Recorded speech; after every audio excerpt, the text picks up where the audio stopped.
ಎಂಟನೇ ಅಧಿವೇಶನವು ಬೆಳಗಾಂನ ಸ್ವರ್ಣಸೌಧದಲ್ಲಿ ದಿನಾಂಕ 8ನೇ ಡಿಸೆಂಬರಿಂದ 2025 8ನೇ ಡಿಸೆಂಬರಿಂದ 19ನೇ ಡಿಸೆಂಬರ್ ತನಕ ಇವತ್ತು 10 ದಿನಗಳ ಕಾಲ ಇವತ್ತು ನಡೆದಿದ್ದು ಸುಮಾರು 57 ಗಂಟೆ 35 ನಿಮಿಷ ಕಾಲ ಕಾರ್ಯಕಲಾಪ ಇವತ್ತು ನಡೆದಿದೆ. ಈಗಾಗಲೇ ತಮಗೆ ತಿಳಿದಿರುವಂತೆ ಒಟ್ಟಿಗೆ 23 ವಿಧೇಯಕಗಳು ಬಿಲ್ಲುಗಳಿದಲ್ಲಿ ಪಾಸಾಗಿದೆ. ಅದರಲ್ಲಿ 22 ಅಲ್ಲಿ ಮಂಡನೆಯಾಗಿ ಪರ್ಯಾಲೋಚನೆಯಾಗಿ ಇವತ್ತು ಅದು ಪಾಸಾಗಿದೆ. ಒಂದು ಕಳೆದ ನಮ್ಮ ಕಂದಾಯ ಸಂಬಂಧಪಟ್ಟ ಬಿಲ್ ಕಳೆದ ಅಧಿವೇಶನದಲ್ಲಿ ಅಸೆಲೆಕ್ಟ್ ಕಮಿಟಿಗೆ ಸಲ್ಲಿಸಲಾಗಿತ್ತು. ಅದನ್ನು ಪರಿಶೀಲನೆ ಮಾಡಿ ಅದನ್ನು ಮಂಡಿಸಿ ಅದನ್ನು ಕುರಿತು ಮಾಡಲಾಗಿದೆ. ಅದರ ಜೊತೆಯಲ್ಲಿ ಉತ್ತರ ಕರ್ನಾಟಕಕ್ಕೆ ಪ್ರಥಮ ಬಾರಿಗೆ ಈ ಒಂದು ಇತಿಹಾಸದಲ್ಲಿ ಪ್ರಥಮ ಆದ್ಯತೆಯಲ್ಲಿ ಉತ್ತರ ಕರ್ನಾಟಕಕ್ಕೆ ಸಂಬಂಧಪಟ್ಟ ಹಾಗೆ ಚರ್ಚೆಯನ್ನು ಇವತ್ತು ಪ್ರಾರಂಭ ಮಾಡಿ ಬಹುತೇಕ 39 ಸದಸ್ಯರುಗಳು ಉತ್ತರ ಕರ್ನಾಟಕದ ಬಗ್ಗೆ ವಿಷಯ ಚರ್ಚೆ ಮಾಡಿದ್ದಾರೆ. 17 ಗಂಟೆ 2 ನಿಮಿಷ ಕಾಲ ಉತ್ತರ ಕರ್ನಾಟಕಕ್ಕೆ ಇವತ್ತು ಚರ್ಚೆಗೆ ಮತ್ತು ಅಲ್ಲಿ ಸಮಸ್ಯೆಗೆ ಇವತ್ತು ಸದಸ್ಯರಿಗೆ ಅದರ ಚರ್ಚಿಸಲು ಅವಕಾಶ ನೀಡಲಾಗಿತ್ತು. ಮಾನ್ಯ ಮುಖ್ಯಮಂತ್ರಿಗಳು ಅದಕ್ಕೆ ಕೂಡ ಉತ್ತರವನ್ನು ಕೊಟ್ಟಿರ್ತಾರೆ. ಒಂದು ಇವತ್ತು ನಿಲುವಳಿಯನ್ನು ಮಂಡನೆ ಆಗಿತ್ತ ಅದನ್ನು ಬಸ್ ನಾವು 6 ಕನ್ವರ್ಟ್ ಮಾಡಿ ಲಾ ಆ್ಯಂಡ್ ಆರ್ಡರ್ ಇನ್ನಿತರ ಬಗ್ಗೆ ಚರ್ಚೆ ನಡೆದುಕೊಂಡು ಮಾನ್ಯ ಗೃಹ ಸಚಿವರು ಕೂಡ ಉತ್ತರವನ್ನು ಕೊಟ್ಟಿರ್ತಾರೆ. ಅದೇ ರೀತಿ ವಿವಿಧ ಅರ್ಜಿಗಳು ವಿವಿಧ ಸದನದ ಸಮಿತಿ ಅರ್ಜಿಗಳನ್ನು 22 ಅರ್ಜಿಗಳನ್ನು ಕೂಡ ಇವತ್ತು ಸಲ್ಲಿಸಲಾಯಿತು. ಬಹುಶಃ ಇವತ್ತು ಒಟ್ಟು 2109 ಪ್ರಶ್ನೆಗಳನ್ನು ಸದಸ್ಯರು ಇವತ್ತು ಕೇಳಿದ್ದು ಸ್ವೀಕರಿಸಲಾಗಿದ್ದು ಅದರಲ್ಲಿ ನಮ್ಮ ಬಹುತೇಕ ಆ ಒಂದು ಸದಸ್ಯರ ಪ್ರಶ್ನೆಗೆ ಉತ್ತರ ಕೊಡಲಾಗಿದೆ.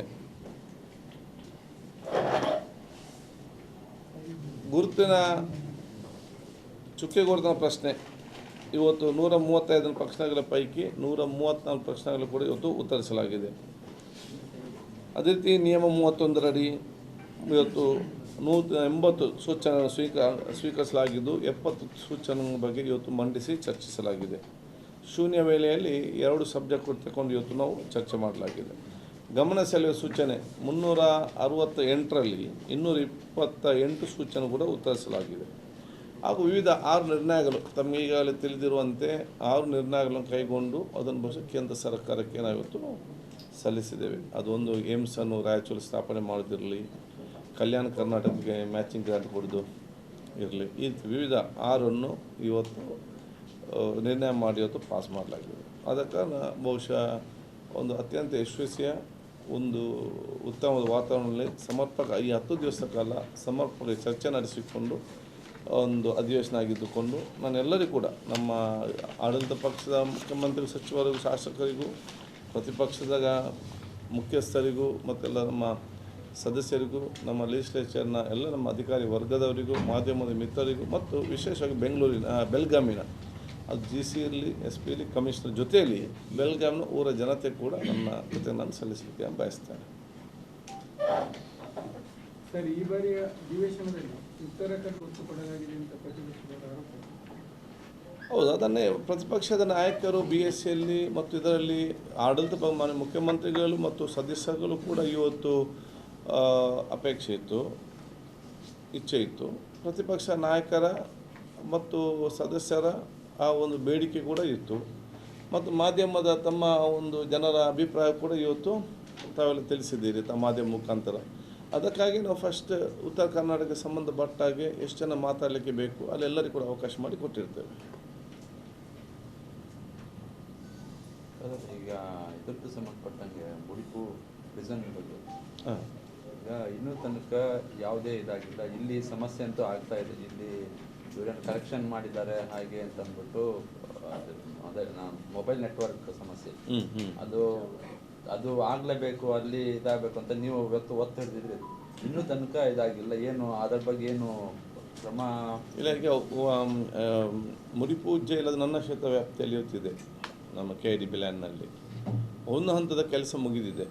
ಇನ್ನು 2 ಹಂತ ಕೆಲಸಕ್ಕೆ ಈಗಾಗಲೇ ನಾನು ಗೃಹ ಸಚಿವರ ಜೊತೆ ಮಾನ್ಯ ಮುಖ್ಯಮಂತ್ರಿ ಕೂಡ ಚರ್ಚೆ ಮಾಡಿ ಅಧಿಕಾರಿಯಿಂದ ಚರ್ಚೆ ಮಾಡಿದ್ದೇವೆ.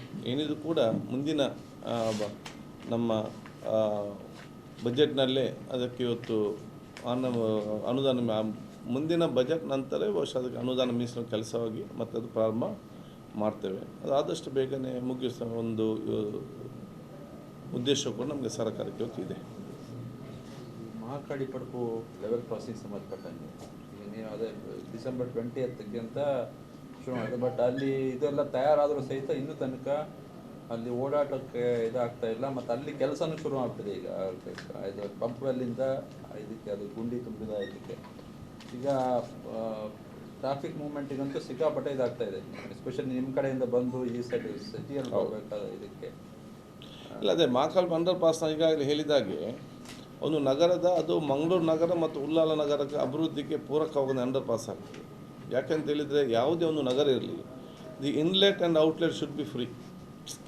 ಜನಸಾಮಾನ್ಯ ಸುಲಭವಾಗಿ ಬಂದು ಸುಲಭವಾಗಿ ಹೋಗುವಾಗ ಆ ಊರು ಡೆವಲಪ್ ಆಗ್ತದೆ. ಉದಾಹರಣೆಗೆ ಈಗ ನಮ್ಮ ತಲಪಾಡಿ ಕೇರಳದಿಂದ ಮಂಗಳೂರು ಇವತ್ತು ಸೋತ್ಕಲ್ಲು ಗೋ ಕಡೆ ಹೋಗುವವರು ಏನೋ ನಮ್ಗೆ ಈಸಿ ಆ್ಯಕ್ಸನ್ ಮಂಗಳೂರು ನಗರಕ್ಕೆ ಇದ್ದರೆ ಒಂದು ನಗರಕ್ಕೆ ಬಂದು ಹೋಗುವ, ಒಂದು ಮಾಲಿಗೆ ಹೋಗುವ, ರೆಸ್ಟೋರೆಂಟಿಗೆ ಹೋಗುವ, ಶಾಪಿಂಗ್ ಬಂದು ಹೋಗ್ತಾರೆ. ಯಾವಾಗ ನಾವು ಇನ್ಲೆಟ್ ಮತ್ತು ಔಟ್ಲೆಟ್ ಭಾಳ ಕಷ್ಟಕರ ಪರಿಸ್ಥಿತಿ ಇದು, ಹೋದ್ರೆ ಕಷ್ಟ, ಬರಲಿಕ್ಕೆ ಕಷ್ಟ, ಮತ್ತು ಬರೋದೇ ಇಲ್ಲ, ಎಲ್ಲ ಅಭಿವೃದ್ಧಿ ಪಾಸ್ ಮಾಡಿ ಬಿಡ್ತಾರೆ. ಆ ಉದ್ದೇಶದಿಂದ ಇದನ್ನು ನಾವು ಆ ಒಂದಕ್ಕೆ ಅವತ್ತು ನಾನು ಅರ್ಬನ್ ಸಚಿವನಾಗಿದ್ದಾಗ ಪ್ರಪ್ರಥಮವಾಗೋದಕ್ಕೆ ನಾವು ಅದಕ್ಕೆ ಸ್ಯಾಂಕ್ಷನ್ ಮಾಡಿದ್ದು. ಅದು ಉಳ್ಳಾಲದಕ್ಕೂ ಕೂಡ ಬೆನಿಫಿಟ್ ಆಗ್ತದೆ, ಮಂಗಳೂರು ಕೂಡ ಬೆನಿಫಿಟ್ ಆಗ್ತದೆ. ಯಾಕೆ ಇನ್ನು ಶನಿವಾರ ಆದಿತ್ಯ ಅವರೆಲ್ಲರೂ ಕೂಡ ಈ ಕಡೆ ಹೋಗ್ತಾಯಿದ್ರು, ಪಣಂಬೂರು, ತಣ್ಣೀರ್ಬಾವಿ, ಸೋತ್ಕಲ್ ಈ ಕಡೆಗೆಲ್ಲ. ಯಾಕೆಂದರೆ ಆ್ಯಕ್ಸಸ್ ಇರಲಿಲ್ಲ. ಆ್ಯಕ್ಸಸ್ ಕೊಟ್ಟ ಕಾರಣ ಇನ್ನು ಬಹುತೇಕ ಜನರು ಉಳ್ಳಾಲ ಬೀಚಿಗೆ ಅಲ್ಲಿಗೆ ಇಲ್ಲಿಗೆಲ್ಲ ಕೂಡ ಇವತ್ತು ಜನ ಹೋಗಿ ಇವತ್ತು ಬರ್ತಾರೆ. So it's on development for both the places. ತಾವೇನು ಹೇಳಿದ್ದೀರಿ ಇದರ ಬಗ್ಗೆ ನಾನು ಬಹುಶಃ ನಮ್ಮ ಉಸ್ತುವಾರಿ ಸಚಿವರಿಗೆ ಮತ್ತು ಕನ್ಸರ್ನ್ ನಮ್ಮ ನಗರ ಸಚಿವರು ಕೂಡ ಹೇಳಿದ್ದೇನೆ. ಆದಷ್ಟು ಅವರು ಕೂಡ ಇವತ್ತು ನಮ್ಮ ಅಧಿಕಾರದ ಚರ್ಚೆ ಇವತ್ತು ಮಾಡಿದ್ದಾರೆ. ಆದಷ್ಟು ಬೇರೆ ಜನರಿಗೆ ಪ್ರಯೋಜನ ಯಾವುದು ಒಂದು ದಿನ ಏನೋ ಓಪನ್ ಮಾಡಿದ್ದಾರೆ ಅಲ್ಲ, ಅದು ಓಪನ್ ಮಾಡಿದಾಗ ಟ್ರಯಲ್ ರೌಂಡ್ ಎಲ್ಲರೂ ಕೂಡ ಒಂದು ಹೋಗ್ತಾರೆ ಒಂದು ಹುಮ್ಮಸ್ಸಿನಲ್ಲಿ, ಅದು ವಿಷಯ ಇಲ್ಲ. ಮತ್ತೆ ಇದು ಇನ್ನೂ ಆಗಿಲ್ಲ ಅಲ್ಲಿ, ಅಂದ್ರೆ ಅದು ಒಟ್ಟಿಗೆ ಆಗ್ಬೇಕಿತ್ತು. ಸೈಡ್ ಅಲ್ಲಿ ಸೈನ್ ಬೋರ್ಡ್ಸ್ ಆಗಿ ಅದನ್ನು ಮುಚ್ಚುವಂತದ್ದು ಏನೂ ಆಗಿಲ್ಲ. ಒಳಚರಂಡಿ ವ್ಯವಸ್ಥೆ ಕೂಡ ಅಲ್ಲಿ ಸರಿಯಾಗಿ ಆಗಿಲ್ಲ. ಅವರು ಹೇಳೋದು ಅದಾಗದೆ ರೈಲ್ವೆ ಅವರು ಒಪ್ಪಿಗೆ ಕೊಡ್ಲಿಕ್ಕೆ ಕೇಳಲಿಕ್ಕಿಲ್ಲ ಅಂತ ಹೇಳಿ, ಅದು ಪಾಲ್ಘಟ್ಟಿಂದ ಸಿಗ್ಬೇಕು. ಅದು ಆಕ್ಚುಲಿ ಒಟ್ಟಿಗೆ ಮಾಡ್ಬೇಕಿತ್ತು. ಈ ರಸ್ತೆದು ಕಾಮಗಾರಿ ಆಗುವಾಗಲೇ ಅದೆಲ್ಲ ಮಾಡ್ಬೋದಿತ್ತು. ಅದನ್ನು ಯಾಕೆ ಅಷ್ಟು ಇದು ಮಾಡ್ತಾ ಇದ್ದಾರೆ ಅಂತ ಗೊತ್ತಾಗ್ತದೆ. ಇಲ್ಲ, ಅದು ನಾನು ಮೀಟಿಂಗ್ ಕರಿತೆ ಮೊನ್ನೆ ನಾನು ಹೋಗಬೇಕಿತ್ತು, ಸ್ಪಾಟಿಗೆ ಹೋಗ್ಲಿಕ್ಕೆ ಆಗಲಿಲ್ಲ. ಮತ್ತು ನಾನು ಅಧಿಕಾರಿ ಕರೆಸಿ ಅದನ್ನು ಆದಷ್ಟು ಬೇಗ ಅನುಷ್ಠಾನ ಮಾಡುವ. ಒಂದು ಸ್ವಲ್ಪ ನೀವು ಹೇಳಿದಾಗೆ ಅಲ್ಲಿ ಇದಿರ್ಬೋದು, ಅಡಚಣೆ ಸ್ವಲ್ಪ ಡಿಲೇ ಆಗಿರ್ಬೋದು. ಅದೇ ಒಂದು ನಾವು ಮೆಚ್ಚಬೇಕು. ಯಾಕಂತ ಹೇಳಿದರೆ ಅದನ್ನು ಯಾರು ಎನಿಸಲಿಲ್ಲ, ಅಲ್ಲಿ ಅಂಡರ್ ಪಾಸ್ ಬರಲಿಕ್ಕೆ ಆಗ್ತದೆ. ಮತ್ತು 60 ಫೀಟ್ ರೋಡ್ ಬರ್ತದೆ, ಯಾರು ಕೂಡ ಎನಿಸಲೇ ಇಲ್ಲ. ಎಲ್ಲ ಜಾಗದವ್ರು ಬಿಟ್ಟು ಕೊಟ್ಟಿದ್ದಾರೆ. ಅವರನ್ನು ಹೋಗಿ ಮನವೊಲಿಸಿ ಪ್ರತಿಯೊಂದು ಕೂತ್ಕೊಂಡು ಇವತ್ತು ಅಷ್ಟು ಅಗಲದ ರಸ್ತೆ ಆ ಒಂದು ಬೇಕೆ ಎಲ್ಲ ಕೂಡ ಸ್ಟೆಪ್ ಇತ್ತು. ಅಲ್ಲಿ ಅಷ್ಟು ಕಿರಿದಾದ ಓಣಿ ಥರ ಇತ್ತು, ಮತ್ತು ಕೆಲವು ಕಡೆ ಸ್ಟೆಪ್ ಇತ್ತು ಹೋಗ್ಲಿಕ್ಕೆ, ಅಲ್ಲಿ ರೋಡೇ ಇಲ್ಲ. ಜನರ ಪೇಷನ್ಸ್ ಅನ್ನು ಸಿಕ್ಕಾಪಟ್ಟೆ ಟೆಸ್ಟ್ ಮಾಡ್ತಾ ಇದ್ರಲ್ಲ. ಅಂದ್ರೆ 4 ವರ್ಷ ನಾವು 1 ವರ್ಷದಿಂದ ನಿಮ್ಮ ಹತ್ರ ಇಲ್ಲಿ ಪ್ರಶ್ನೆ ಕೇಳ್ತಾ ಇದ್ದೇವೆ. ನೀವು ಹೇಳ್ತಾ ಇದ್ದೀರಿ ನಾನು ನಗರಾಭಿವೃದ್ಧಿ ಸಚಿವನಾಗಿದ್ದಾಗ ನಾನು ಮಾಡಿದ್ದು ಅಂತ. ಅದನ್ನು ಮುಗಿಸುವ ಬಗ್ಗೆ ಯೋಚನೆ ಮಾಡುವುದಿಲ್ಲ. ಅದನ್ನು ಕೂಡ ಆಗಿದೆ. ಯಾವ ನೋಡಿ, ನೀವು ಹೇಳುವ ಸಂದರ್ಭದಲ್ಲೂ ಕೂಡ ಮತ್ತು ಹೇಳದಿದ್ದಂಥ ಸಂದರ್ಭದಲ್ಲೂ ಕೂಡ ನಾನು ನೋಡಿ ಅದಕ್ಕೆ ನಗರ ಸಚಿವರು ಮತ್ತು ಉಸ್ತುವಾರಿ ಸಚಿವರು ಏನಾನು ಚರ್ಚೆ ಮಾಡಿ ಕೂತ್ಕೊಂಡು 2 ಜನ ಇದ್ದದನ್ನು 10 ಜನ ಹಾಕ್ಲಿ ಕೆಲಸ ಮಾಡ್ಲಿಕ್ಕೆ. ಅದಕ್ಕೆ ಕಾಂಕ್ರೀಟ್ ಕೆಲಸ ಓಪನ್ ಆಗ್ಲಿಲ್ಲ, ಅದಕ್ಕೆ ಮೊದಲು ಕಡಿತಾ ಇದ್ದಾರೆ, ಕಟ್ ಮಾಡ್ತಾ ಇದ್ದಾರೆ ಒಳಗೆ ಪೈಪ್ ಹಾಕ್ಲಿಕ್ಕೆ.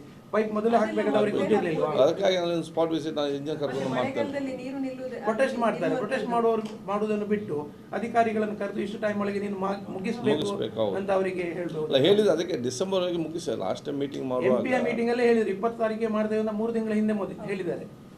20ಕ್ಕೆ ಮುಗಿಸ್ತೇವೆ ಅಂತ. 20 ಆಯ್ತು.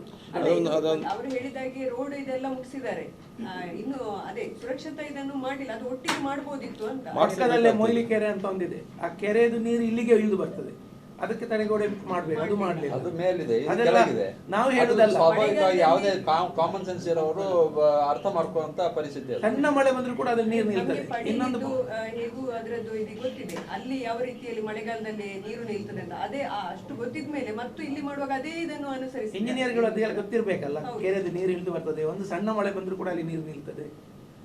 ನಾವು ಒಂದು ಇನ್ಸ್ಪೆಕ್ಷನ್ ಮಾಡ್ತೇನೆ ಖಂಡಿತ. ಒಂದಿನ ಜೊತೆ ವಿಲ್ ಸೆಟ್ ಇಟ್ ರೈಟ್. ಆಮೇಲೆ ನಿಮ್ಮ ಶಾಸಕರೇ ಬಂದು ಪ್ರೊಟೆಸ್ಟ್ ಮಾಡ್ತಾರಲ್ಲ, ಅದೇನು ಅರ್ಥ ಆಗಲ್ಲ. ಅಂದರೆ ಯಾರು ಮಾಡ್ಬೇಕು, ಯಾರು ಮಾಡಿಸ್ಬೇಕು, ಶಾಸಕರು ಕೆಲಸ ಮಾಡಿಸ್ಬೇಕು, ಅವರೇ ಬಂದು ಬೆಂಬಲಿಗೆ ಕರ್ಕೊಂಡು ಪ್ರೊಟೆಸ್ಟ್ ಮಾಡುವಂಥ ಪ್ರತೀತಿ ಬಂದಿದೆ. ಏನು ಅದ ನೋಟಿಸ್ ಮಾಡಿದ್ದಾರೆ ಏನು ಅಂತ?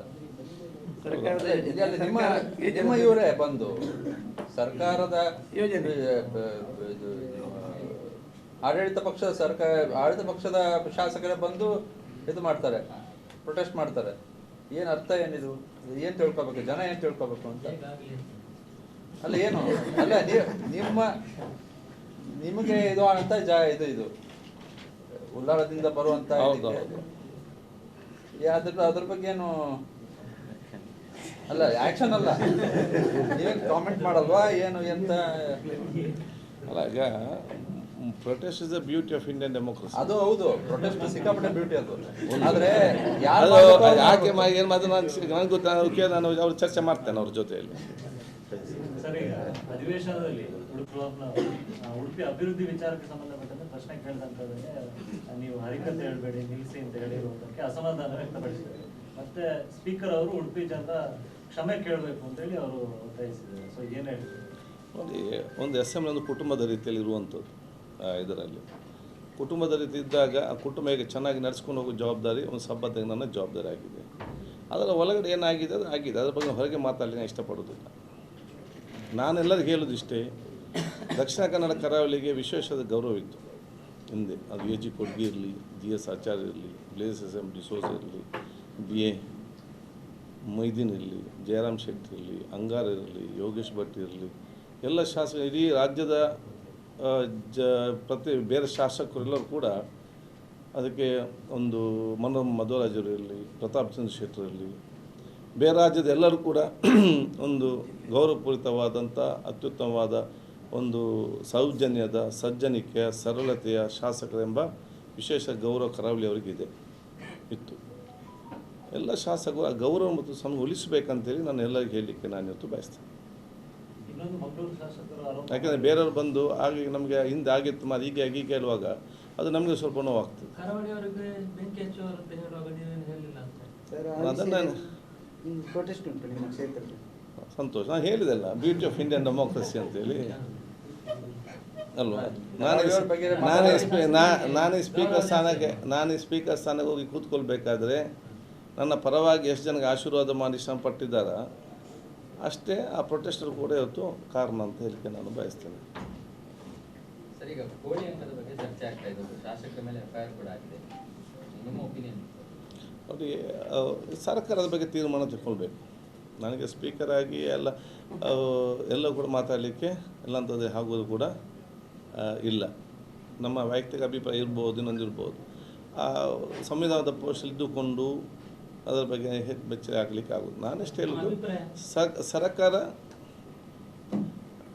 ಅದನ್ನು ಬಗ್ಗೆ ಚರ್ಚಿಸಿ ಅದಕ್ಕೆ ಸೂಕ್ತವಾದ ಒಂದು ವ್ಯವಸ್ಥೆ ಮಾಡಬೇಕು. ಅಂದರೆ ಅರ್ಥ ಏನು? ಬೇರೆ ಎಲ್ಲ ವಿಷಯದಲ್ಲಿ ಮಾತಾಡ್ತೀರಿ, ಈ ವಿಷಯ ಬಂದಾಗ ನೀವು ಸಾಂವಿಧಾನಿಕ ಹುದ್ದೆ ಬಗ್ಗೆ ಮಾತಾಡ್ತೀರಿ. ಯಾವುದು? ಕರಾವಳಿ ಒಬ್ಬ ಜನಪ್ರತಿನಿಧಿಯಾಗಿ ಆ ಒಂದು ಕೋಳಿ ಅಂಕದ ಬಗ್ಗೆ ನಿಮ್ಮ ಅಭಿಪ್ರಾಯ ಏನು ಅಂತ? ನಾನು ಹೇಳಿದ್ದೇನಲ್ಲ, ಈಗ ನಾನು ಈ ಕರ್ನಾಟಕ ರಾಜ್ಯ ವಿಧಾನಸಭೆ ಸಭಾಧ್ಯಕ್ಷ ಅದಕ್ಕಿಂತ ಮೊದಲು ನೀವು ಶಾಸಕರಲ್ಲ? ಶಾಸಕರು ಹೌದು. ಇದರಲ್ಲಿ ಅಲ್ವಾ, ನಾನು ಶಾಸಕನಾಗಿದ್ದಿದ್ದರೆ ಅಥವಾ ಸರ್ಕಾರದಲ್ಲಿ ನನ್ನ ಅಭಿಪ್ರಾಯ ಇತ್ತು, ಅದಕ್ಕೆ ಇದು ಮಾಡ್ಬೋದಿತ್ತು. ಈ ಸ್ಥಾನದಲ್ಲಿ ಇದ್ದುಕೊಂಡು ಈ ಒಂದು ವಿಚಾರ ಸಂಬಂಧಪಟ್ಟಾಗೆ ನಾನು ಪಬ್ಲಿಕಲ್ಲಿ ಜಾಸ್ತಿ ಚರ್ಚೆ ಮಾಡಲಿಕ್ಕೆ ಆಗುವುದಿಲ್ಲ. ಯಾರ್ಯಾರಿಗೆ ಯಾವ್ಯಾವ ಸಚಿವೆಯನ್ನು ಹೇಳಬೇಕಾ ಅದನ್ನು ನಾವು ಹೇಳಿದ್ದೇವೆ. ಅಂದರೆ ಗೌರ್ಮೆಂಟ್ ನಿರ್ಧಾರ ತಗೋಬೇಕು ಅಂತಂದರೆ ಏನು ಅರ್ಥ ಏನಂದರೆ ಒಂದು ಅದ್ರ ಅಲೋ ಮಾಡುವಂಥದ್ದು ಅಂತ ಅವ್ರ ಡಿಸಿಷನ್ ತಗೋಬೇಕಂತನ ಅಲ್ಲ, ಏನು ನಿಮ್ಮ ಅರ್ಥ ಏನಂತ ನೀವು? ಅಲ್ಲ, ಅದನ್ನೇನಿಲ್ಲ, ಸಕಾರಾತ್ಮಕವಾದ ನಿಲುವು ಇರಬೇಕು. ಸಕಾರಾತ್ಮಕ ಯಾವ ರೀತಿಯಿಂದ? ಯಾವುದೊಂದು ರೀತಿಯಿಂದ ಇರಲಿಲ್ಲ ಅಂದರೆ ಕೊಡದೇ ಇರ್ಬೋದು, ಅಲೋ ಮಾಡ್ಬೋದು, ಅವ್ರಿಗೆ ಬಿಟ್ಟದಂತನ? ಯಾವುದು ಅಲೋ ಮಾಡಿ ಸರಿಯಾದ ತಗೊಳ್ಳಿ ಒಂದು ನಿರ್ಧಾರ ತಗೋಬೇಕಂತನ? ಇಡೀ ಊರವರು ಅಧಿಕಾರಿ ಎಲ್ಲರೂ ಕೂಡ ಸಂತೋಷದ ವಾತಾವರಣ ನಿರ್ಮಾಣ ಮಾಡುವಂಥದ್ದು ಅದೆಲ್ಲ ಸರ್ಕಾರದ ಮತ್ತು ಅಧಿಕಾರಿಗಳ ಜವಾಬ್ದಾರಿ. ಸರ್, ಅದು ಜಯದೇವ್ ಮತ್ತು ಕಿದ್ವಾಯಿ ಹಾಸ್ಪಿಟಲ್ ಇದು ಒಂದು ಘಟಕವನ್ನು ಇಲ್ಲಿ ಸ್ಥಾಪನೆ ಮಾಡಬೇಕಲ್ಲ, ಅದು ಯಾವ ಹಂತದಲ್ಲಿ? ಇಟ್ಸ್ ಒಂದು starting stage.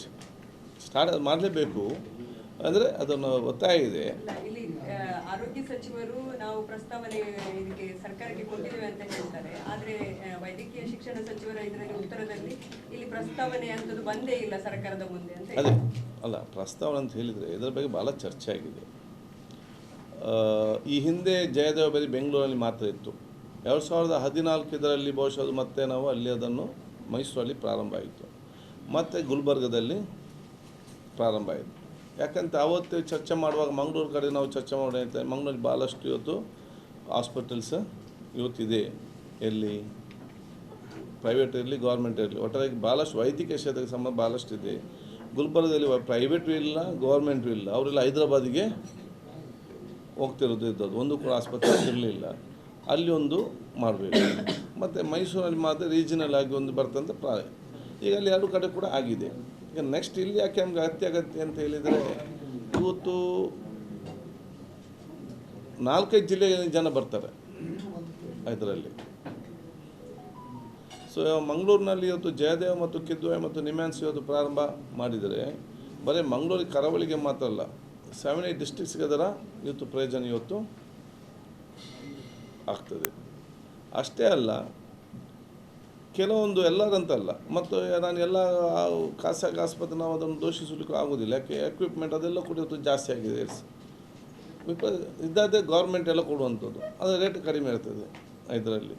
So automatic rate ಕೂಡ ಬ್ಯಾಲೆನ್ಸ್ ಆಗ್ತದೆ. ಇವತ್ತು ಖಾಸಗಿಯವರ ಲಾಬಿಯಿಂದಾಗಿ ಇಂಥ ಒಂದು ಬರೋದಕ್ಕೆ ಅಡ್ಡಿಪಡಿಸ್ತಾ ಇದ್ದಾರೆ. ಯಾರು ಅಡ್ಡಿಪಡಿಸಲಿಲ್ಲ, ಯಾಕಂತ ಹೇಳಿದರೆ ಇನ್ನು 10 ಆಸ್ಪತ್ರೆ ಕೂಡ ಅವರವ್ರ ಪೇಷಂಟ್ ಅವರವರಿಗೆ ಬರ್ತದೆ. ವೈರುಧ್ಯನೇ ಇದೆ ಅಲ್ಲ. ಹೌದು, ಎಲ್ಲ ಇದೆ ಅಂತೇಳಿ ಮೆಡಿಕಲ್ ವ್ಯವಸ್ಥೆ ಚೆನ್ನಾಗಿದೆ ಅಂತ. ಈಗ ನೋಡಿ, ಯಾವುದು ಈ ಭಾಗದಲ್ಲಿ ನೋಡಿ ಅದನ್ನು ಹೇಳಿದ ನಿಮಗೆ ಬೆಸ್ಟ್ ಟ್ರೀಟ್ಮೆಂಟ್ ಇವತ್ತು ವೆಲ್ಲಾಕಲ್ಲಿ ಇವತ್ತು ಪ್ರಾರಂಭ ಆಗಿದೆ. ಜಯದೇವದ ನಮ್ಮ ಗೈಡೆನ್ಸ್ನಲ್ಲಿ ವೆಲ್ಲಾಕ್ನಲ್ಲಿ ಕೂಡ ಬಂದು ಇವತ್ತು ಆರ್ಟ್ ಆಪ್ರೇಷನ್ ಇವತ್ತು ಕೂಡ ಆಗ್ತಾ ಇವತ್ತು ಇದೆ. ಸೊ ನಾವೀಗ ಇವರು ಅಂತ ಇಲ್ಲಿ ಅವರ ಕೊಡುಗೆ ಕೂಡ ನಾವಿವತ್ತು ಒಪ್ಪಬೇಕು. ಯಾಕೆಂದರೆ ಭಾರತ ದೇಶದಲ್ಲಿ ಇಷ್ಟು 150 ಕೋಟಿ ಜನಸಂಖ್ಯೆ ಇರುವಲ್ಲಿ ಗುಡ್ಡಗಾಡು ಕಾಡಿನಲ್ಲಿ ಮಧ್ಯದಲ್ಲಿ ಜೀವಿಸುವ ಜನರಿಗೆ ಗೌರ್ಮೆಂಟ್ ಮಾಡಲಿಕ್ಕೆ ಆಗೋದಿಲ್ಲ. ಅದು ಹಿಂದಿನದಲ್ಲಿ ಕೂಡ ಏನಾಯಿತು, ಗೌರ್ಮೆಂಟ್ ಆ್ಯಂಡ್ ಪ್ರೈವೇಟ್ ಎಲ್ಲಿ ಜನಸಂಖ್ಯೆ ಭಾಳ ಕಡಿಮೆ ಇತ್ತು ಅಲ್ಲಿ ನಾರ್ವೆ, ಅಲ್ಲಿ ಎಂಥ ಜನಸಂಖ್ಯೆ, ಮಂಗಳೂರಿನ ಜನಸಂಖ್ಯೆ ಕೂಡ ಇಲ್ಲ. ನಾರ್ವೆ ಇರಲಿ, ಪೋರ್ಚುಗಲ್ ಅಲ್ಲೆಲ್ಲ ಬರೀ ಗೌರ್ಮೆಂಟ್ 100%. ಖಾಸಗಿ ಹಾಸ್ಪಿಟಲ್ಗಳಿಗೆ ಇಂಥ ದುಡ್ಡು ಹೋಗುವುದಕ್ಕೆ ಅದು ಸರ್ಕಾರಕ್ಕೆ ಬರುತ್ತಲ್ವಾ? ಇದಾದರೆ ಸರ್ಕಾರ ಅಲ್ಲ ಆದರೆ ಬೆಟರ್, ಎರಡೂ ಇಡ್ತದೆ. India is a country, Bharat ದೇಶವು ಇವತ್ತು ಎರಡು, ಅದು ಹೌಸಿಂಗ್ ಇರಲಿ, ಬರೀ ಸರ್ಕಾರಕ್ಕೆ ಮಾತ್ರ ಹೌಸಿಂಗ್ ಭರಿಸಲಿಕ್ಕೆ ಆಗ, ಅದಕ್ಕೆ ಖಾಸಗಿಯವರು ಕೂಡ ಇದೆ. ಹೆಲ್ತಲ್ಲಿ, ಎಜುಕೇಷನಲ್ಲಿ, ಎಲ್ಲ ವಿಧದಲ್ಲಿಯೂ ಕೂಡ ಬಹುತಷ್ಟಾಗಿ ಇಷ್ಟು ದೊಡ್ಡ ಜನಸಂಖ್ಯೆಗೆ ಅನುಗುಣವಾಗಿರೋ ಸಂದರ್ಭದಲ್ಲಿ ಎರಡು ಕೂಡ ಜೊತೆಯಲ್ಲಿ ಹೋಗುವಂಥದ್ದು. So this should be team work. ಒಬ್ಬರೊಬ್ಬರು ದ್ವೇಷಿಸಿಕೊಂಡು ಹೋಗುವಂಥ ವಿಚಾರ ಆಗಲಿಕ್ಕಿಲ್ಲ. ICU ಫ್ರೀ ಕೊಡಬೇಕಂತ ಇದೆ ಬಡವರಿಗೆ. ಯಾವ ಖಾಸಗಿ ಆಸ್ಪತ್ರೆಯನ್ನು ಆಯುಷ್ ಫ್ರೀ ಕೊಡ್ತಾ ಇದ್ದಾನೆ ಇದರಲ್ಲಿ? ICU ಎಲ್ಲಿಯಾದರೂ ಸಿಗ್ತದ? ಆಯುಷ್ಮಾನ್ ಭಾರತ್ ಇದರಲ್ಲಿ ICU ಫ್ರೀ ಕೊಡಬೇಕು. ಯಾವ ಖಾಸಗಿ ಆಸ್ಪತ್ರೆಯವರು ಕೊಡ್ತಾ ಇದ್ದಾನೆ? ಇಲ್ಲಿ ಬೆಲ್ಲಾಕಲ್ಲಿ ಇಲ್ಲ. ಫೋನ್ ಮಾಡಿದಾಗ ಅದು ಫುಲ್ ಇದೆ. ಯಾವಾಗಲೂ ಅಲ್ಲ, ಒಂದು ಯಾರಾದರೂ ಖಾಲಿ ಆದರೆ ಕೊಡುವ ಅಂತ. ಹೆಸರು ಬರೆದುಕೊಟ್ಟೋಗಿ, ಯಾವುದು ಹೆಸರು ಬರೆದಿಟ್ಟೋಗಿ ಖಾಲಿ ಇದ್ದದನ್ನು ತೆಗಿಲಿಕ್ಕೆ ಆಗೋದಿಲ್ಲ, ಪೈಪನ್ನು ತೆಗಿಲಿಕ್ಕೆ ಆಗ್ತದ? ಹಾಗೆ ಅವ್ರು ಹೇಳುದು ಹಾಗೆ ಅಲ್ಲ. ಈಗ ನೋಡಿ, ಮುಂಚೆ ಎಷ್ಟಿತ್ತು, ನಾನು ಆರೋಗ್ಯ ಸಚಿವನಾಗೋ ಮುಂಚೆ ವೆಲ್ಲಾಕಿನಲ್ಲಿ 3 ICU ಇದ್ದದ್ದು, 3 ಅಲ್ವಾ? ಮತ್ತು ಅದನ್ನು ನಮಗೆ ನವೀನ್ ಚಂದ್ರ ಸರ್ನವರ ಒಂದು 20 ಸ್ಟೆಪ್ 2 ICU ಕೊಟ್ಟರು. ಬೇರೆ ಬೇರೆ ಕೊಟ್ಟ ನಂತರ 20-30 ಆಗಾಯಿತು. ಮತ್ತು ಸ್ಮಾರ್ಟ್ ಸಿಟಿಲಿ ಬಂದಾಗ ಇವತ್ತು 100 ಆಯಿತು. ಯಾವ ಒಂದು, ಯಾಕಂತ ಹೇಳಿದರೆ ಇನ್ನು ಮಾಡಲಿಕ್ಕೆ ಇನ್ನೂ ಮಾಡ್ಬೋದು. Man power is not so easy. ಬರೀ ನಾವು ICU ಮಿಷಿನ್ ನೀವು ವೆಂಟಿಲೇಟರ್ ಇಟ್ಟರೆ ಏನು ಪ್ರಯೋಜನ? ಅದಕ್ಕೆ ಅಷ್ಟೇ ನರ್ಸ್ 24 ಡ್ಯೂಟಿ ಮಾಡೋ, 3 ಟೈಮ್ ಡ್ಯೂಟಿ ಮಾಡುವಂಥವ್ರು, ಅದಕ್ಕೆ ಇಂಟೆನ್ಸಿವ್ ಕೇರ್ ಇಂಟೆನ್ಸಿವಿಸ್ಟ್ ಇವರೆಲ್ಲ ಬೇಕಲ್ಲ ನೋಡಲಿಕ್ಕೆ, ಪೇಷಂಟ್ ನೋಡಲಿಕ್ಕೆ. That is the problem. ICU ಎಷ್ಟು ಮಾಡ್ಬೋದು, ನರ್ಸಿಂಗ್ ಈಗಲೂ ಶಾರ್ಟೇಜ್ ಇದೆ.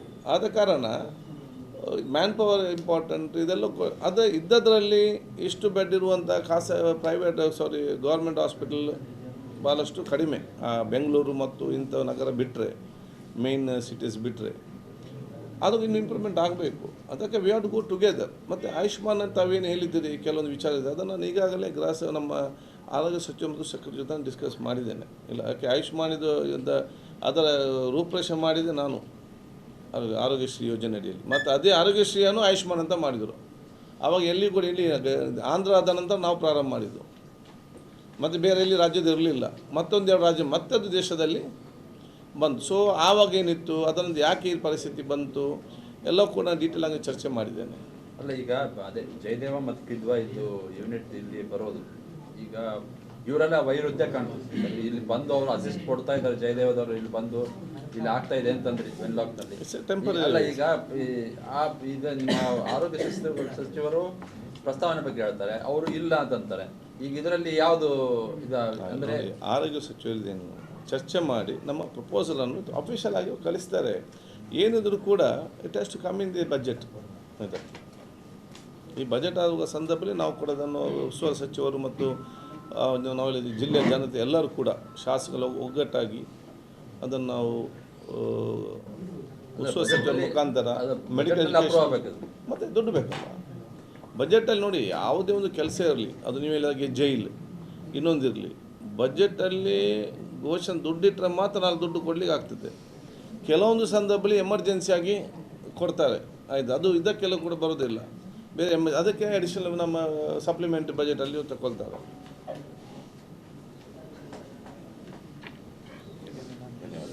ಬೇರೆ ಸರ್ವರಿಗೂ ಕೂಡ ಕ್ರಿಸ್ಮಸ್ ಮತ್ತು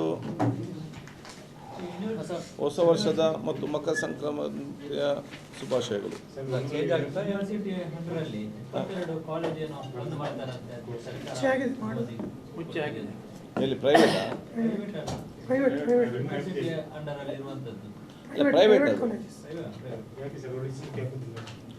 ಅಲ್ಲ, ಪ್ರೈವೇಟ್ ಅಲ್ಲ ಮಾರ. ನಿಮ್ಮ ಅಂಗಡಿಯನ್ನು ನಾನು ಓಪನ್ ಮಾಡಿ ನನಗೆ ಆಗ್ತದೆ, ನಿಮಗೆ ಹೆಚ್ಚು ಬಿತ್ತದಲ್ಲ. ಅವ್ರು ಪರ್ಮಿಷನ್ ಕೇಳಿದ್ದಾರೆ ಪ್ರೈವೇಟ್ನವರು. ಜನ ಹೋದ್ರೆ ಅಲ್ಲಿ ಅಂಗಡಿ ಓಪನ್ ಇರ್ತದೆ. ನೀವು ಕಾಲೇಜ್ ಮಾಡಿ ಅವ್ರು ಹೋಗೋದಿದ್ದು ಅವ್ರು ಎಂತ ಮಾಡೋದು ಮತ್ತೆ? ಯೂನಿವರ್ಸಿಟಿದ್ದು ಹೌದು, ಯೂನಿವರ್ಸಿಟಿ ಸಂಯೋಜಿತ ಕಾಲೇಜ್ಗಳಲ್ಲೂ ಕೂಡ ನೀವು 38 ಇದ್ರೆ ಮಾತ್ರ ಮಾಡ್ತೇವೆ. ಇಲ್ಲಿ ಮೂಡುಬಿದ್ರದ 22 ಮಕ್ಕಳು ಬಂದದನ್ನು ವಾಪಸ್ ಕಳಿಸ್ತಾರೆ. ಅಂದರೆ ಗೌರ್ಮೆಂಟ್ ಸಿಸ್ಟಮಲ್ಲಿ ಕಲಿಬೇಕಂತ ಬಂದವರನ್ನೇ ನಡೆಸೋದಿಲ್ಲ ಅಂತಾದರೆ ಅವ್ರು ಎಲ್ಲಿಗೆ ಹೋಗ್ಬೇಕು? ಒಬ್ಬ ಸ್ಟೂಡೆಂಟ್ ಬಂದು ನಡೆಸ್ಬೇಕಲ್ಲ. ಒಂದು ಎಜುಕೇಷನ್ ಪಾಲಿಸಿ ಅಂತ ಪ್ರತಿಯೊಂದು ರಾಜ್ಯದ ಪ್ರತಿಯೊಂದು ದೇಶದಲ್ಲಿದೆ. ಅದು ನಮ್ಮ ಮಂಗಳೂರಲ್ಲಿ ಮಾತ್ರ ಅಲ್ಲ, ಇದರಲ್ಲಿ. ಅದಕ್ಕೆ ಒಂದು ಆ ಎಜುಕೇಷನಿಗೆ ಒಂದು ಸ್ಟ್ಯಾಂಡರ್ಡ್ ಬೇಕು, ಇನ್ನೊಂದು ವಿಚಾರ ಬೇಕು. ಸೊ ಅದಕ್ಕೆ ಅನುಗುಣವಾಗಿ ಮಾಡಿರ್ಬೋದು. ಒಟ್ಟಾರೆಯಾಗಿ ಏನಿದೆ, ಯೂನಿವರ್ಸಿಟಿ ಮತ್ತು ಸರ್ಕಾರ ಮಕ್ಕಳಿಗೆ ಪ್ರಯೋಜನ ಆಗಬೇಕು. ಮಕ್ಕಳ ಶಿಕ್ಷಣದಲ್ಲಿ ಅವರಿಗೆ ಇವತ್ತು ಅದರ ಒಂದು ಏನು ಮೌಲ್ಯ ಮತ್ತು ಅದೊಂದು ಉತ್ತಮವಾದ ಗುಣಮಟ್ಟ ಕಡಿಮೆ ಆಗದ ರೀತಿಯಲ್ಲಿ ಇವತ್ತು ವ್ಯವಸ್ಥೆ ಮಾಡಬೇಕಾಗ್ತದೆ. ಈಗ ಸಮಸ್ಯೆ ಆಗಿರೋದು ಅದರಿಂದಲೇ, ಎಜುಕೇಷನ್ ನೀತಿಯಿಂದಾಗಲಿ ಆಗಿರೋದು. ಯೂನಿವರ್ಸಿಟಿದ್ದು ಎಷ್ಟು ಡಿಪಾರ್ಟ್ಮೆಂಟ್ಗಳಲ್ಲಿ ಮುಚ್ಚಿಲ್ಲ ಇದೆ. ಕಳೆದ ಒಂದು 2-3 ವರ್ಷದಲ್ಲಿ 4-5 ಡಿಪಾರ್ಟ್ಮೆಂಟ್ಗಳೇ ಮುಚ್ಚಿದ್ವು. ಒಂದು ಸ್ಟಾರ್ಟಿಂಗಿಂದ ಇದ್ದಂಥ ಡಿಪಾರ್ಟ್ಮೆಂಟ್. ಈ ಸಮಸ್ಯೆ ಇರೋದು ನೀತಿಯಿಂದಲೇ. ನೀವು ಒಂದು ಕಡೆ ಯೂನಿವರ್ಸಿಟಿದ್ದು ಬೇಕು ಅಂತ ಹೇಳ್ತೀರಿ, ಪ್ರೈವೇಟ್ ಕಾಲೇಜ್ಗಳಿಗೆ ಫುಲ್ಲು ಸ್ವಾಯತ್ತ ಕಾಲೇಜ್ ಅಂತ ಮಾಡ್ತೀರಿ, ಅಲ್ಲಿ PGಗೆ ಕೊಡ್ತೀರಿ, ಕೊನೆಗೆ ಅಲ್ಲೂ ಇಲ್ಲ ಇಲ್ಲೂ ಇಲ್ಲ, ಹೈಯರ್ ಎಜುಕೇಷನ್ ವ್ಯವಸ್ಥೆ ಇಲ್ಲ ಅನ್ನೋ ಥರ ಆಗ್ತಾಯಿದೆ ಈಗ. ನೋಡಿ, ನಿಮ್ಮ ವಿಚಾರ ನಾವು ಚರ್ಚೆ ಮಾಡ್ತೇವೆ.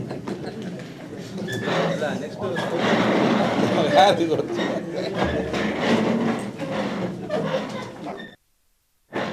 ಒಂದು ಸೆಕೆಂಡ್, ಒಂದು ಕೇಳಿದ್ರಪ್ಪ, ಯಾವುದು ನಮ್ಮ ಕರಾವಳಿಗೆ ನಾವು ಈಗ ಹೇಳಿದ್ರು ಅಂತೇಳಿ.